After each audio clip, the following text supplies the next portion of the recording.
শরীফ ওসমান হাদির ঘটনা নিয়ে এবার পুরো দক্ষিণ এশিয়ায় তোলপাড় শুরু হয়ে গেছে। দর্শক, ইউনূস সরকারের আরেক অকল্পনীয় সিদ্ধান্ত, যেটা আমরা সাজেস্ট করছি, কিন্তু এই তৌহিদ হোসেনের মতো একজন ধ্বজভঙ্গ পররাষ্ট্র উপদেষ্টা থাকা অবস্থায় এই ধরনের ঘটনা ঘটবে এটা আমরা আশা করিনি, কিন্তু ঘটছে। ধন্যবাদ ইউনূস সরকারকে। দর্শক, ভারতীয় হাই কমিশনার প্রণয় ভার্মাকে তলব। দেখেন, বাংলাদেশে গুলি করে আহত করা হয়েছে, মৃত্যুর দিকে ঠেলে দেওয়া হয়েছে শরীফ ওসমান হাদিকে। ঘটনা ঘটেছে বাংলাদেশে, গুলি করেছে বাংলাদেশে, কিন্তু এই গুলি করার পর পুরো বাংলাদেশে আলোচনা ভারত নিয়ে, যে ভারতের ষড়যন্ত্র। যেমন আপনারা যারা আমার দর্শক, সর্বপ্রথম আমি যে ভিডিওটা বানিয়েছি শরীফ ওসমান হাদির উপর হামলার 1 থেকে 2 ঘন্টা পর, সেই ভিডিওতে আমি স্পষ্টভাবে বলেছিলাম যে জনগণ মির্জা আব্বাস এবং বিএনপিকে দায়ী করলেও বাস্তবে এই ঘটনা ঘটিয়েছে ভারত এবং আওয়ামী লীগ নির্বাচন বানচাল করতে। এর মানে শরীফ ওসমান হাদির উপর হামলা হয়, এটা এখন ডোমেস্টিক বিষয় থাকে না, এটা ভারতের সাথে রিলেটেড হয়ে যায়। বাংলাদেশের রাজনীতির সাথে এখন ওতপ্রোতভাবে জড়িত ভারত, বাংলাদেশের সেনা হত্যার সাথে জড়িত ভারত, বাংলাদেশের আন্তঃরাষ্ট্রীয় গুমের সাথে জড়িত ভারত, বাংলাদেশে অবৈধ নির্বাচনের সাথে জড়িত ভারত।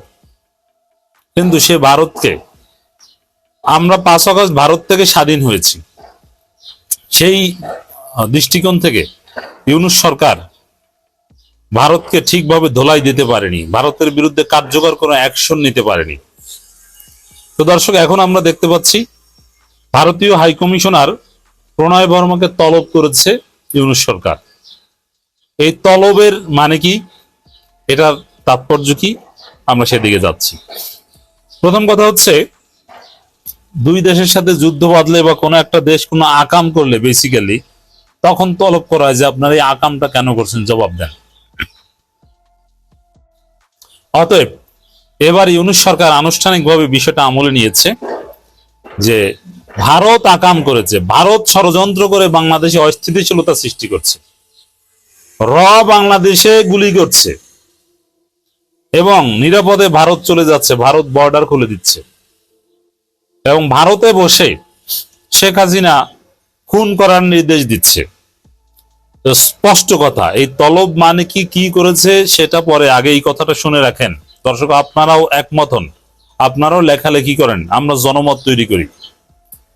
শেখ হাসিনার যে এক একটা ফোন আলাপ আমরা ডেইলি শুনি, যে কথা কম কাজ বেশি, একদম খুন করো, আগুন জ্বালিয়ে দাও, যেহেতু আওয়ামী লীগ ছাত্রলীগ নিষিদ্ধ, এরা কোনো দল না, অতএব তোমরা যা ইচ্ছা তা করো, বিএনপি জামাত এদেরকে শোয়াই দাও, মানে সরাসরি হত্যার নির্দেশ, বাংলাদেশে ম্যাসাকার করার নির্দেশ সরাসরি হাসিনার।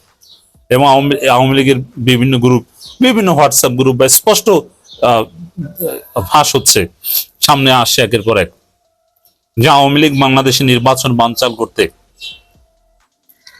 নানান ধরনের অপকর্ম, হত্যা, খুন এগুলো করবে, এটা ঘোষণা দিয়ে করছে।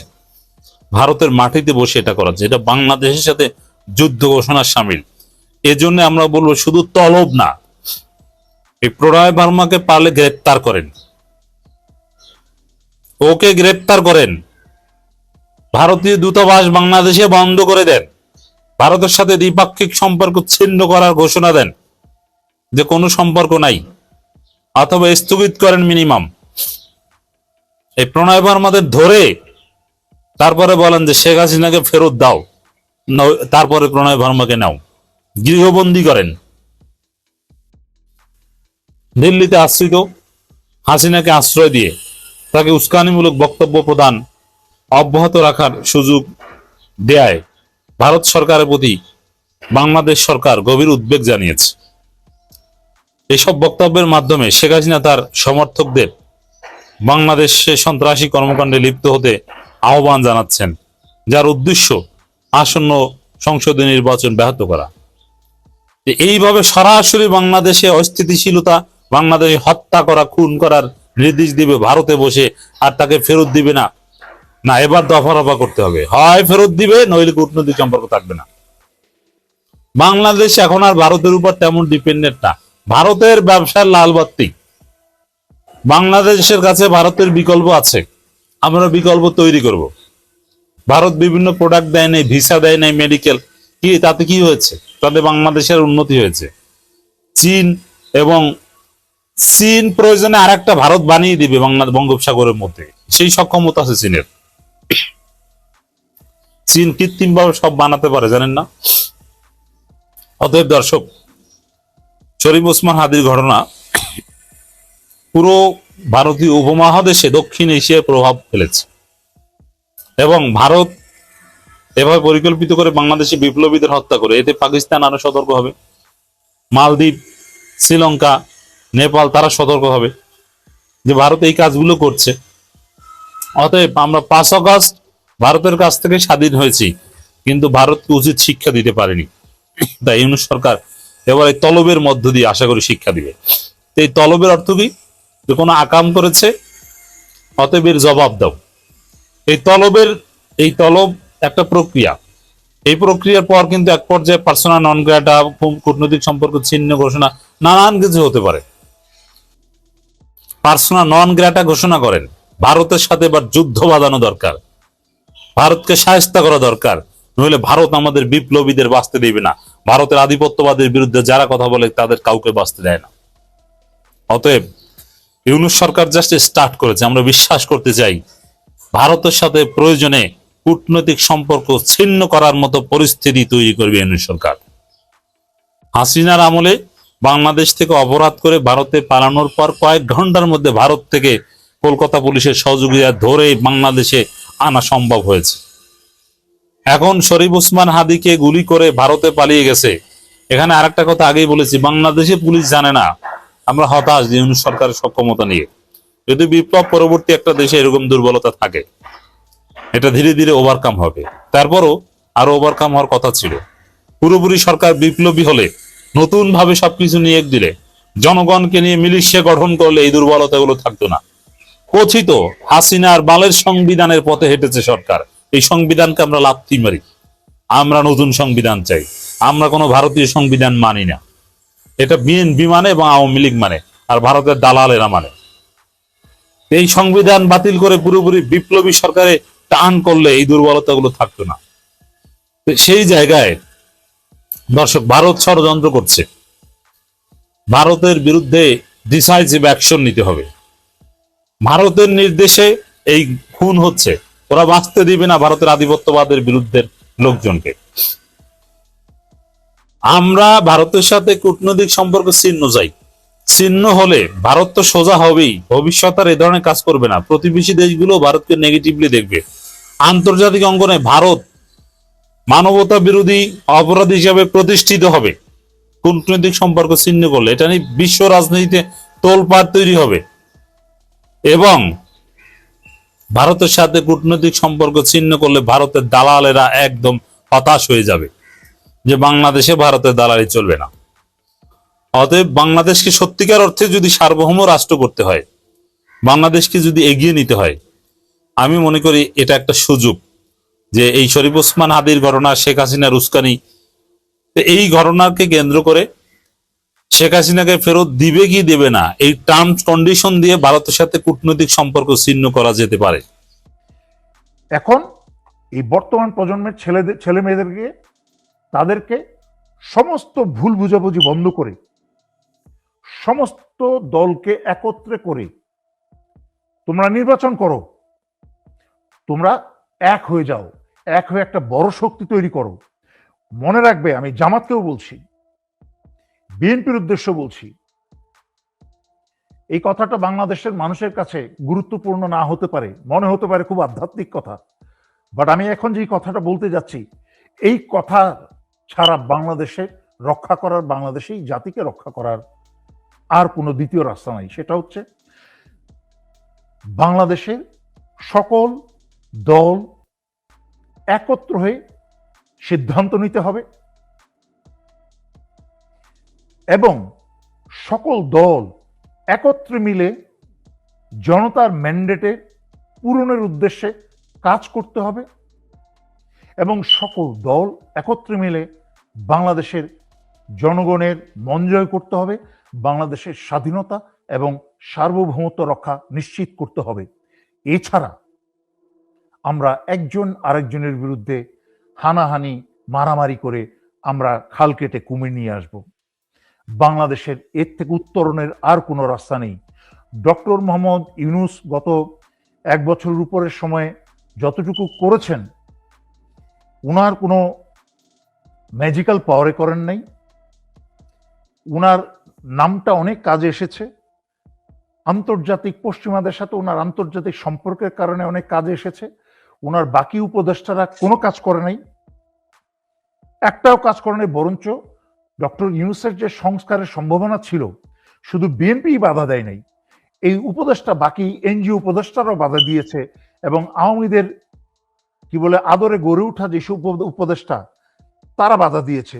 এই যে আপনি বলেছেন একটু আগেই যে অনেক আওয়ামী সন্ত্রাসীকে ছেড়ে দেওয়া হয়েছে, এইগুলাকার আসিফ নজরুল টাকা খেয়ে খেয়ে এদেরকে ছেড়ে দিয়ে আসিফ নজরুলের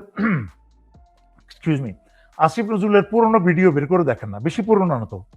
এই আওয়ামী শাসনামলেই মিষ্টি মিষ্টি বক্তৃতা দিত, মেয়েলি সুরে, তৃতীয় মাত্রায় চতুর্থ মাত্রায় ভাষক বক্তৃতা দিত। সব ওখানে কিন্তু আওয়ামী লীগকে তেল মেরেছে, ওখানে কিন্তু শক্তিশালী কোনো কথা বলে নাই।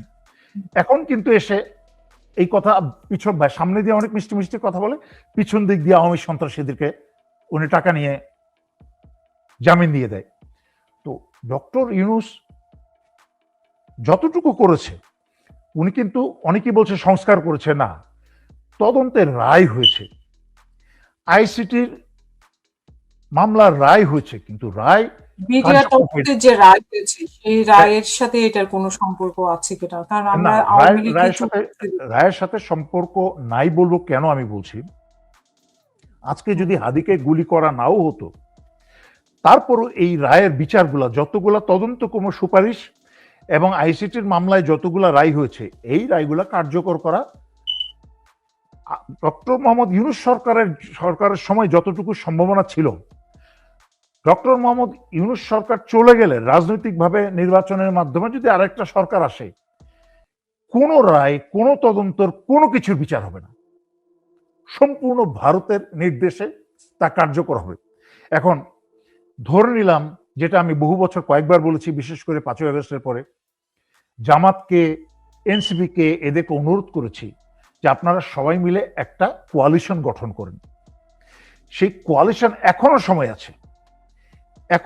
আছে, একটা কোয়ালিশন গঠন করে রাতারাতি হাদির এই মর্মান্তিক, দুঃখজনক, কষ্টজনক ঘটনাটাকে ভণ্ডামি করে না, অন্তরে একজন দেশপ্রেমিক এবং মুসলমান হিসেবে অন্তরে অনুধাবন করে হাদির এই ঘটনাটাকে আল্লাহ প্রদত্ত একটা উদাহরণ হিসেবে, আপনাদের চিন্তা শক্তিকে সঠিক করার জন্য একটা উদাহরণ হিসেবে, নমুনা হিসেবে নিয়ে এখনো সম্ভব জামাত, এনসিপি, অন্যান্য দল যারা আছে, ছোট মোটো মাঝারি যারা আছে, তারা মিলে যদি একটা কোয়ালিশন গঠন করে বাংলাদেশে কিন্তু একটা, যদি নির্বাচন ডক্টর ইউনূস কন্ট্রোল করতে পারেন, সম্পন্ন করতে পারেন, তাহলে বাংলাদেশে কিন্তু একটা শক্তিশালী জনতার সরকার আসা সম্ভব। তখন কিন্তু সমস্যাটা হচ্ছে, যে বিপদগুলোর কথা মনে রাখতে হবে, এরকম একটা কোয়ালিশনের কোনো বিকল্প নাই। কারণ আমি যা দেখতে পাচ্ছি, জামাত বিএনপির এমন একটা অবস্থা হয়ে গেছে, দুই সমুদ্র যাদের পানি মিলে না, সেই দুই সমুদ্রের পানি হয়ে গেছে জামাত বিএনপি, ওরা মিলবে না।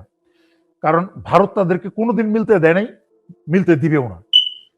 দলের ভিতরেই তাদের শত্রু বসিয়ে রেখেছে, উস্কানি দিয়ে নেতাদেরকে দুই পাশে একজন আরেকজনের বিরুদ্ধে নেওয়ার।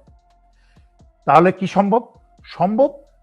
জামাত এবং এনসিপি এবং অন্যান্য দলের কোয়ালিশন। সেই ক্ষেত্রে ভয়ঙ্কর বিষয় হচ্ছে, ডক্টর ইউনূসের যে ভয়ঙ্কর দুর্বলতা, ইচ্ছাকৃত, ডক্টর ইউনূসের অনিচ্ছাকৃত এবং ডক্টর ইউনূসের অধীনে বাকি সবার ইচ্ছাকৃত, যে পুলিশ কাজ করবে না, সচিব কাজ করবে না, সশস্ত্র বাহিনী ঠিক মতো কাজ করবে না, উপর থেকে নির্দেশ ওইভাবে দিবে না। আমি ইয়াং অফিসার এবং সৈনিকদের দেশপ্রেম এবং সদিচ্ছা 100% আছে, কিন্তু উপর থেকে যদি তাদের নির্দেশ না হয়, নিজে থেকে কিছু করতে পারবে না, শৃঙ্খলায় হাত পা বাঁধা। সুতরাং নির্বাচনের সময়, যেটা আগেও কয়েকবার বলেছি, যখন দেখবে নির্বাচন তো কোন এক দলের বিরুদ্ধে যাচ্ছে, ব্যালট বক্স নির্বাচন কেন্দ্র থেকে বাসায় নিয়ে চলে যাবে, হাসিনার মতো মিডনাইট নির্বাচন করে একটা রায় দিয়ে নিজেদেরকে জয়ী ঘোষণা করার জন্য।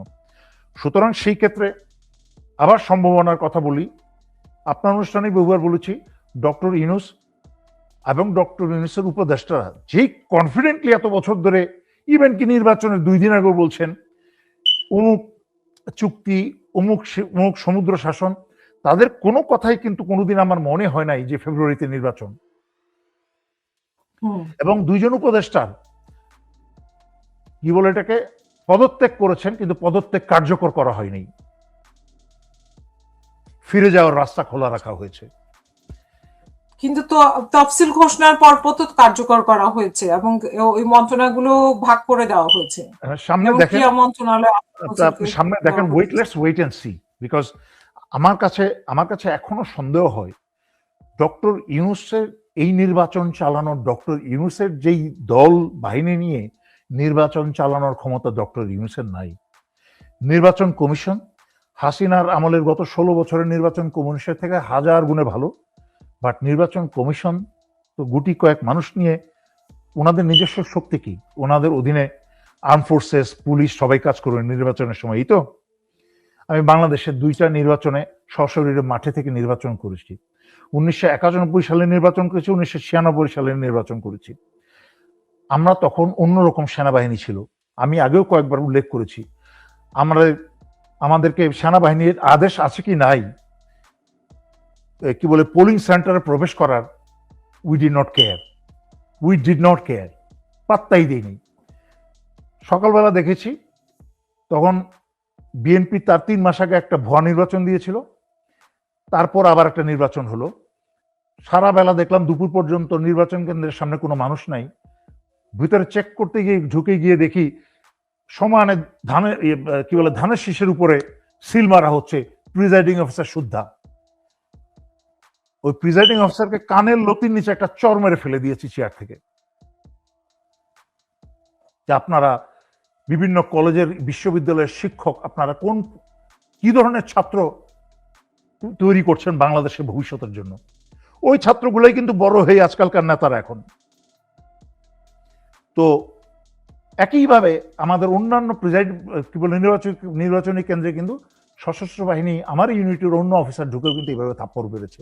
আমরা কোনোদিন চোখের সামনে দেশ বিরোধী কোনো দুর্নীতি বা অপরাধ সহ্য করতে দেই নাই, একজন জুনিয়র অফিসার হয়েও, সেকেন্ড লেফটেন্যান্ট ক্যাপ্টেন হয়েও কোনোদিন হতে দেই নেই, মেজরে হতে দেই নেই।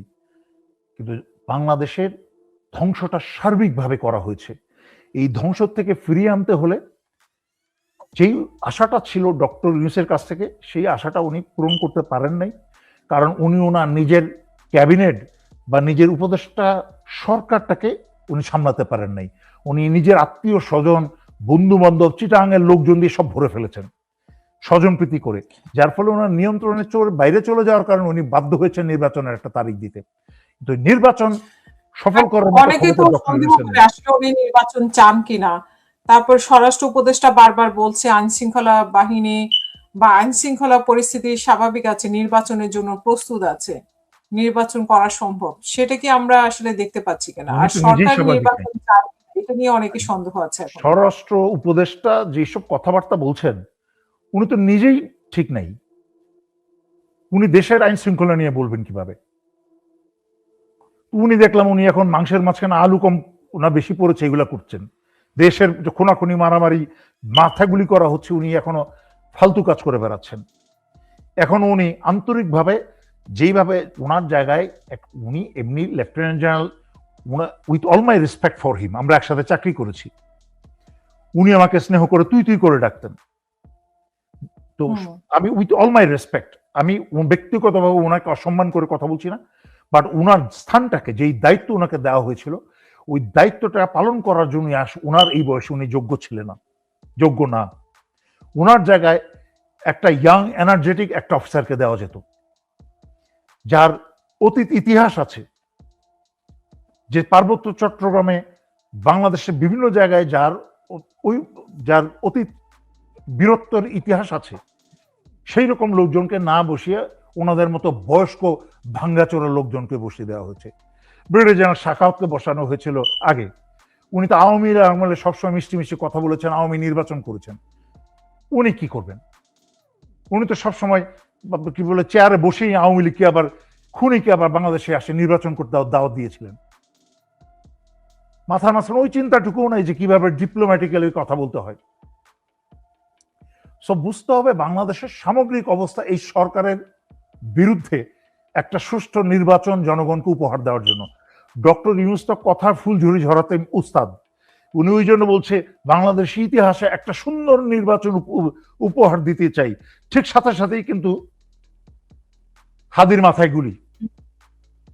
ডক্টর ইউনূসকে বুঝিয়ে স্পষ্ট করে বুঝিয়ে দিল সে সুন্দর উদাহরণস্বরূপ নির্বাচন দেওয়ার মতো ক্ষমতা তোমার নাই।